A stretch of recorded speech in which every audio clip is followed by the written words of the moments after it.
Lane Kiffin took his shots at Hugh Freeze and Mississippi State, and honestly, it was really funny.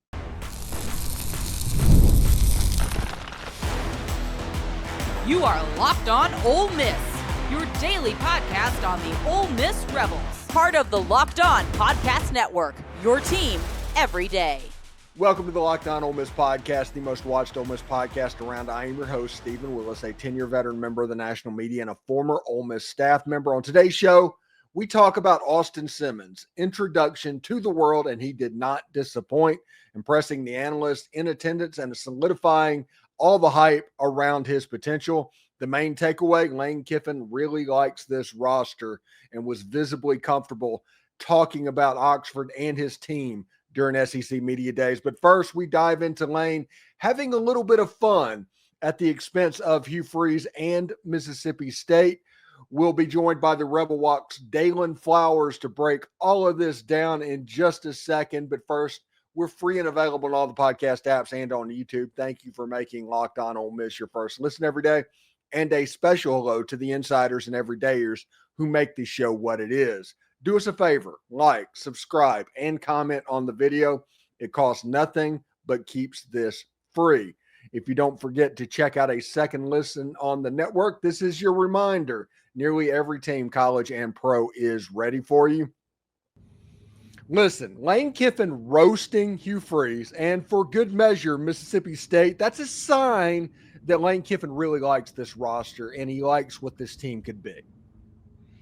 No, man, it's 6 years of SEC Media Days for Lane Kiffin here at Ole Miss. This is probably the most animated I've ever seen him been. He's been, hollering at Hugh Freeze, tagging him on Twitter over the last 3 or 4 weeks now. This is great signs for Ole Miss. You see a lot of outgoing things going on within the staff and the fan base for Lane Kiffin, but he's seeming to be really, really calm and chill right now, and that brings good signs for Ole Miss going into 2025. I think a lot of question marks were around the roster for this year and kind of understanding the turnaround that, obviously went into this offseason and what could be for the potential disparity for how good this team could be. But I think Lane Kiffin has brought a different dynamic in this media day because he's a little bit more confident, and when I say that is obviously you have confidence in that team last year going into media days, but this year you got another guy to him at Austin Simmons that has been here, that has a great relationship with Lane Kiffin already. So he's confident with the offense. He knows Pete Golding and his staff have taken care of the defense really well. So it's fun that Lane is this animator right now. It gives me a bit of confidence going into this year. It's something refreshing as well, coming off a really kind of rough past 2 years for Lane as well. A couple of family deaths. Lane kind of being this chill is very relaxing for me, and it's an exciting time for Ole Miss football as well. Yeah, absolutely. And just so everybody knows what was said, Lane Kiffin said, I had nothing to do with this golf game, which sounds like he's doing amazing at that. That's him poking fun at him golfing all the time and the major scandal that is going on the plane. It's like, by the way, I was fishing yesterday, but it was a dead period. And that was another thing that was talking on. I think Hugh Freeze talked about how he just enjoys golfing and stuff like that. Lane Kiffin, a little bit later on in the day, actually said he thinks that Hugh Freeze golfs more than he fishes because he has to get on an airplane to go fishing. So he poking fun at Hugh Freeze. And he also talked about Mississippi State. Just for good measure, Dalen, he said that Ole Miss is going to have 9 home games this year, and it doesn't take much for you to do the math of what he was saying there.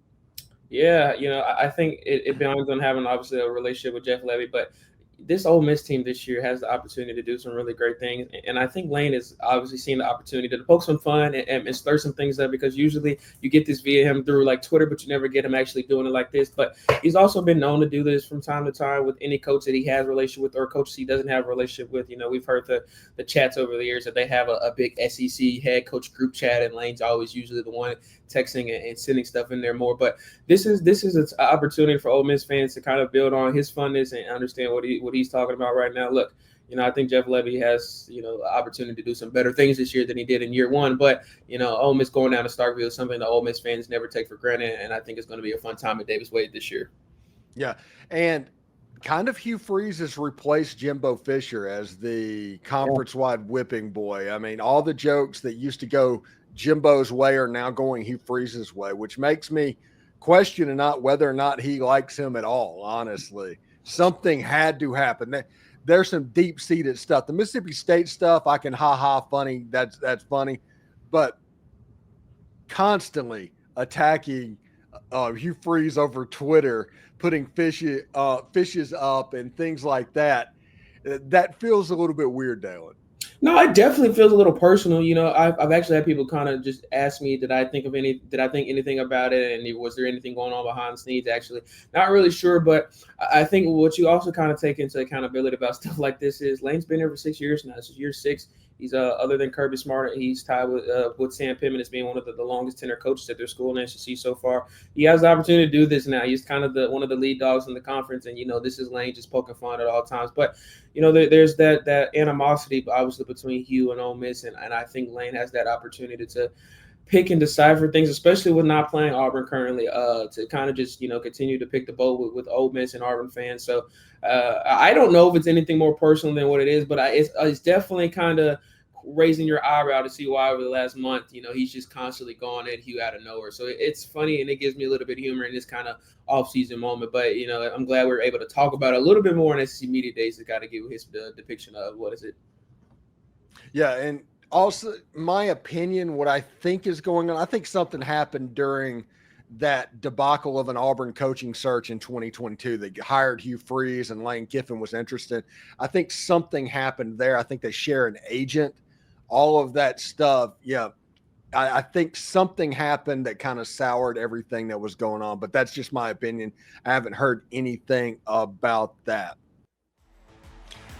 Lane Kiffin really likes this roster. I mean, really, really likes this roster. And what's exciting is it's built on talent, not just names and hype. We break down why that matters next. We've all been there, logging on early and waiting forever for concert tickets to go on sale, only to lose your spot for a show you've been dying to see. Live music should not be about just waiting in line. It should be about making memories, not dealing with the stress of ticket shopping. That is where Game Time comes in. Game Time makes getting concert tickets faster and easier than ever. Prices actually drop the closer it gets to showtime, and you can save up to 60% off with their killer last-minute deals. If you're tired of the endless scrolling, trying to find the best deal, Game Time's zone deals pick the best seats in your section for you.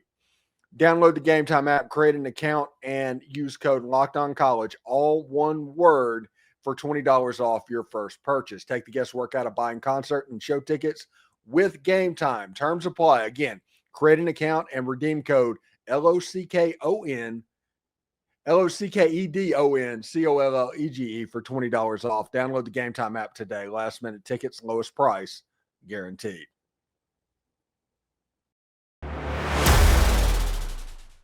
All right, we're back with Dalen Flowers for the second segment of the show. And you know what? We talked about Hugh Freeze kind of passing jokes at at Lane Kiffin passing jokes at Hugh Freeze and at Mississippi State. And that, in my opinion, is just a sign that he's kind of very contented by this roster. He was very comfortable at media days.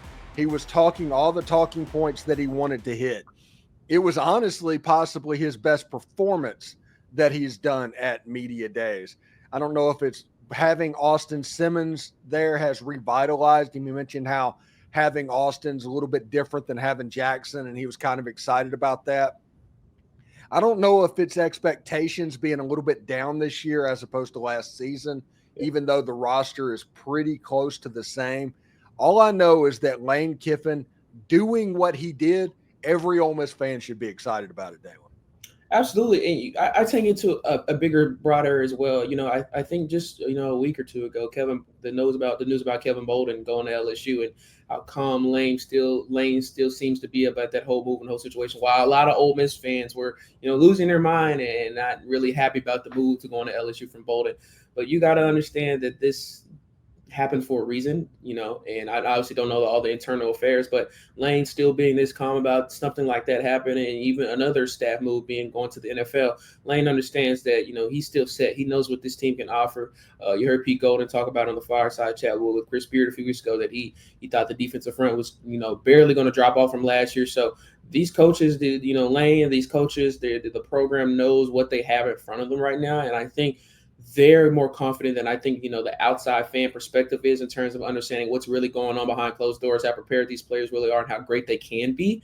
But it builds confidence. I think we have such a great schedule this year that it's going to test us early to see how really good this team can be and if they're going to be able to withstand the adversity they may have to face if they want the chance to go to the playoffs later on in the season. So this team is definitely going to be able to fire all cylinders, but it also builds on how chill Lane is, and it kind of gives you a little bit more comfort going into the season for this team. Yeah, this schedule kind of sets up pretty good for Ole Miss. Yeah. You got the road game at Georgia and you've got the road game at Oklahoma, and that's not going to change. But your other two road games are at 2-10 Mississippi State and at Kentucky, which is honestly, if we're going to be real about it, a little bit of a revenge game.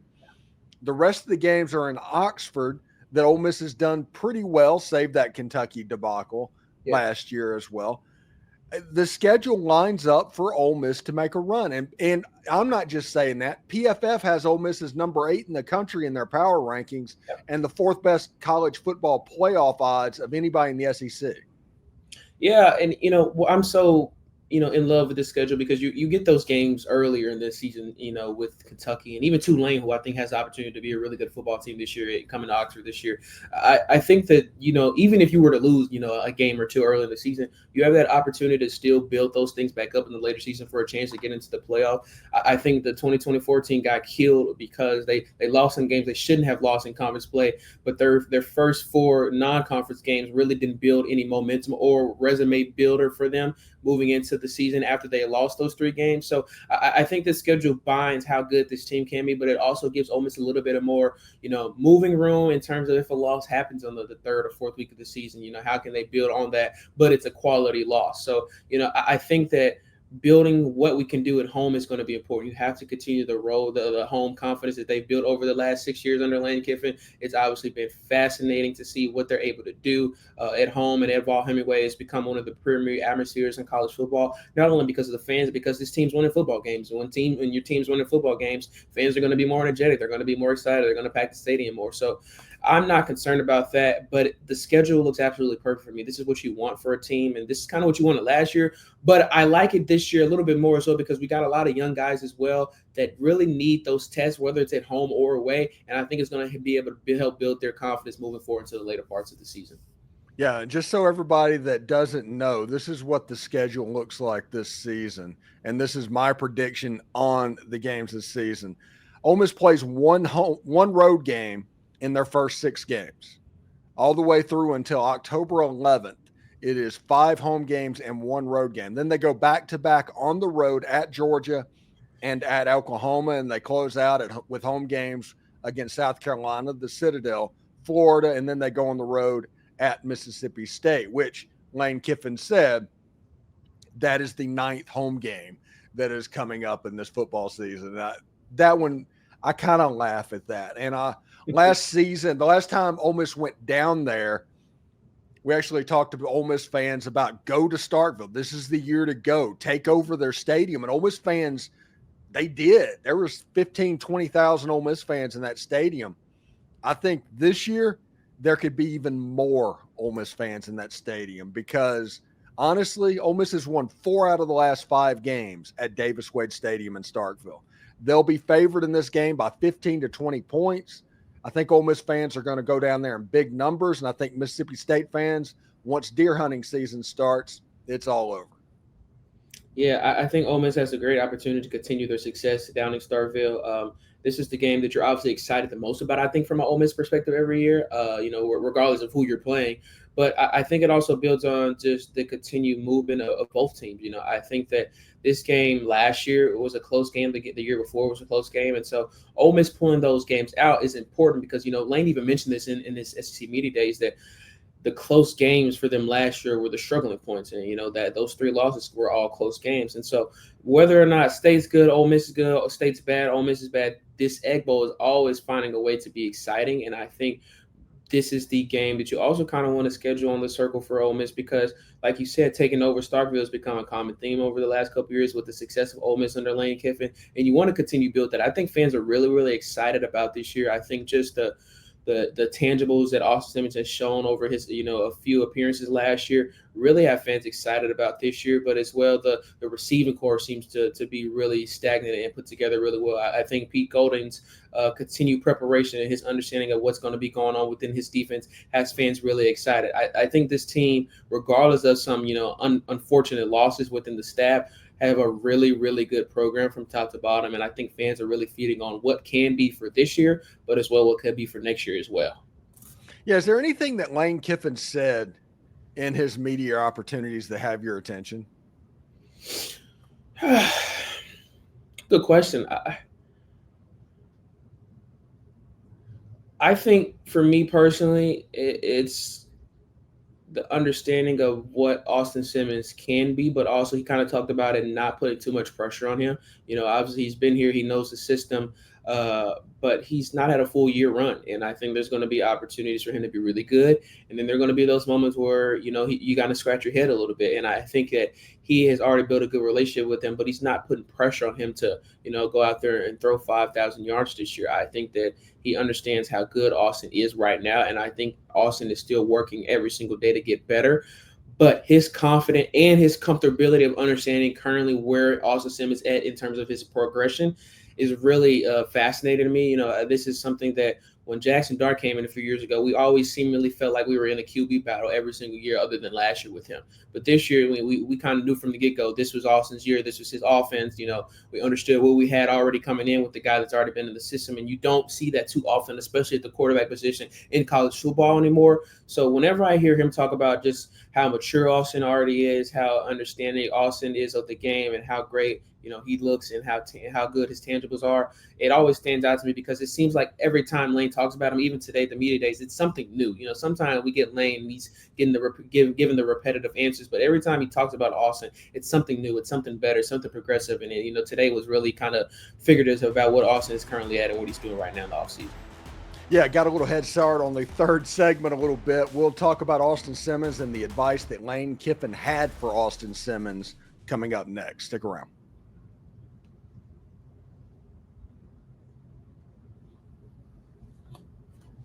Yeah, this was the introduction to Austin Simmons for the rest of the country. They all paid attention. Everybody talked about Austin Simmons, how he graduated high school early and he reclassified up 2 years and he's already gotten his college degree and he's the starting quarterback as a redshirt sophomore.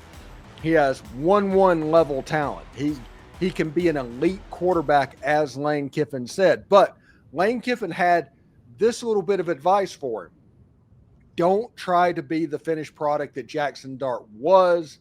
Just go through the steps, slow it down a little bit, and be the best quarterback that Austin Simmons can be. And honestly, that's fantastic advice because when you look at somebody that is basically the Austin Simmons hype man, as I sit right now, and you look at all the hype that he is getting, being ranked 12th or 13th in the Heisman rankings at the moment, whenever that's happened, Lane Kiffin says, just slow down. If you do that, you have the talent to be fine. Yeah, it's so easy in today's game and in any game in general, but to get into the, I'm already in the Heisman race before the season starts, understanding the hype that I have from fans on social media, it's easy to fall into that trap. And I think that Lane has done a fantastic job, not just with Austin, but his teams over the years, his quarterbacks over the years, to keep them level-headed and understand to stay focused on the mission, which is getting better every single day and just working on becoming the best quarterback you can, but also not being in front of your agenda. I think sometimes you have to just slow down and, understand that maybe your timing is not yet. And when it is, you're going to be ready for that moment. So, I think Austin has matured to already be a great play caller, but I think he's going to be an even better leader that I think people really can understand how good he's going to be able to be. And when I say that, I mean, his tangibles in terms of being a player are going to be really good for leadership, but he has a great voice. And I think he already has the respect of his offense and his team in general to be a leader in the locker room. When times get tough, when, things don't go their way on the sideline, he already has that ability now now to lead ways and move forward how they want to. But when you have a coach like Lane is already kind of putting those things in his mind and depicting the things that he's been able to see over his coaching career, he's now allowing Austin to be a little bit more comfortable and chill instead of facing all the outside world in terms of the pressure that's going to come with being a quarterback in the SEC and being a quarterback in one of the high-pulling offenses every single year as well. Yeah, it's really interesting to see because personality-wise, Lane and Austin couldn't be much different. Yeah. But I think they complement each other pretty well. What Austin's good at taking, Lane is not good, and vice versa. I think that pairing, Lane Kiffin and Austin Simmons, and you add Joe Judge and add Charlie Weiss Jr., I think there's a nice setup for Austin Simmons to develop quickly at Ole Miss. Yeah, that's a great point. But I think that Austin has a little old school mentality, and Lane Kiffin does as well. And when I say that, I think they're both just go getters. They're grit and grind guys. They understand what it takes, and they're willing to do anything to stay focused, stay consistent, and win football games. I think they both have that old school mentality, old school vibe, and I think that's why although they have those big differences, they're combining really well together. And I think that's why they have such a great relationship. They both understand what it takes to be great, and they both want to get there within their time span. So I think that's such a big thing. When I got to talk to Austin, as much as I've gotten to over the few months, he gives me very much old school vibes. Like you could tell, he grew up with the older people around him, and he has a great mindset, and he has the old school vibes to him. So I think that builds into something that he's able to relate and mature to people a little bit older than him as well. Yeah, it should be interesting because I think Ole Miss, especially with Austin Simmons, there could be a very real scenario to where Ole Miss is about to start their Trevor Lawrence after moving on from Deshaun Watson. That there's a chance that this really happens. Who is going to be the backfield? Who's going to be the wide receivers? That's something that they have to figure out. But the more this goes on, the more I think that Ole Miss is going from Deshaun Watson to Trevor Lawrence. And if that happens, the sky's the limit. Yeah.